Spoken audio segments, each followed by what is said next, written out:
Today, you will stand trial. Not in a court of law, but in the court of your own conscience. The charge? Burying your potential under delay. We'll strip away the polite word procrastination and call it what it truly is, a prison. Through the darker lens of the mind, we'll uncover why you've been delaying the very thing that would free you. Today, I invite you to step with an open heart and a curious mind into the intricate corridors of your inner world. We will not linger at the surface.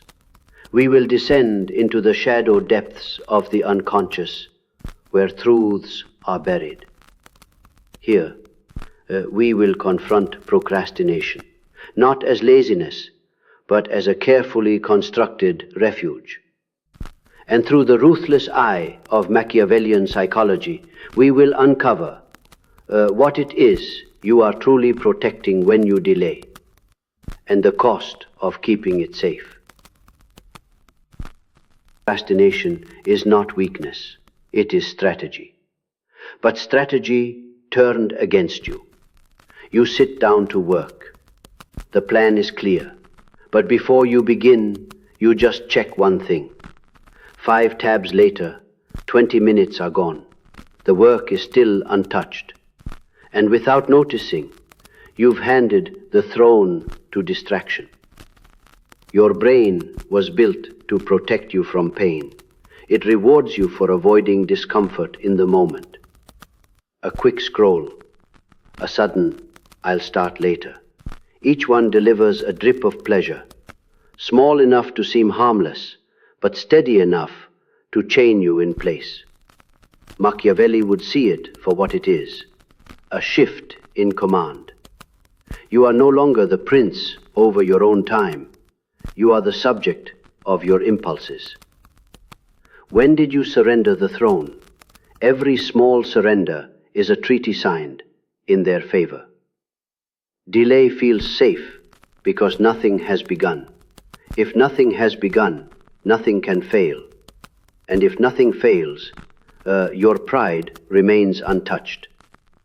But safety is the lie that keeps men small. The tasks you avoid don't vanish.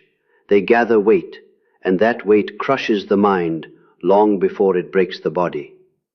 A man who cannot command himself will be commanded by every fleeting desire. And in time, his kingdom, his mind, will belong to someone else. But the damage is deeper than lost time. Procrastination doesn't just steal the present, it quietly writes your future. And you won't like the ending. Because it's not the future you lose, it's the power to shape it. If this feels like I've been reading your thoughts, it's because procrastination leaves the same fingerprints on every mind it touches. Delay feels harmless, until you realize the things you said you'd do soon are now the things you'll never do.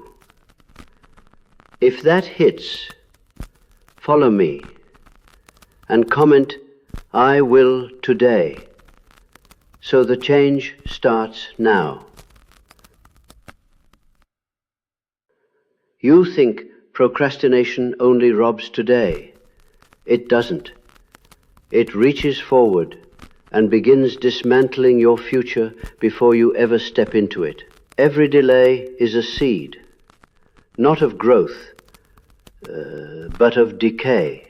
The opportunity you leave untouched today is the advantage someone else seizes tomorrow.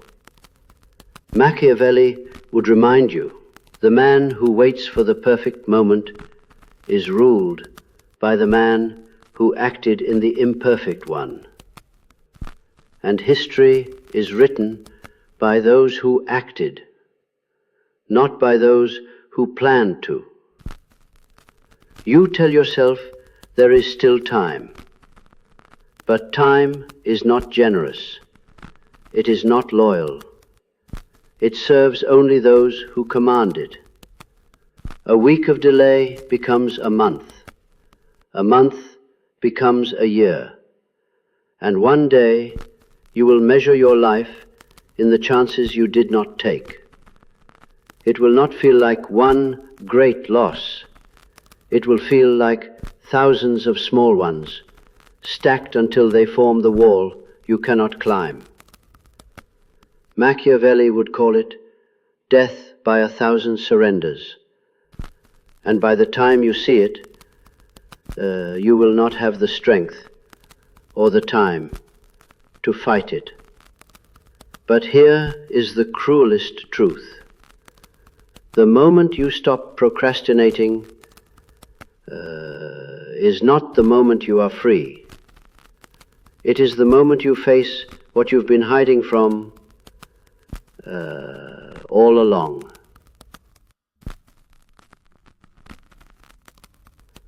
The moment you stop procrastinating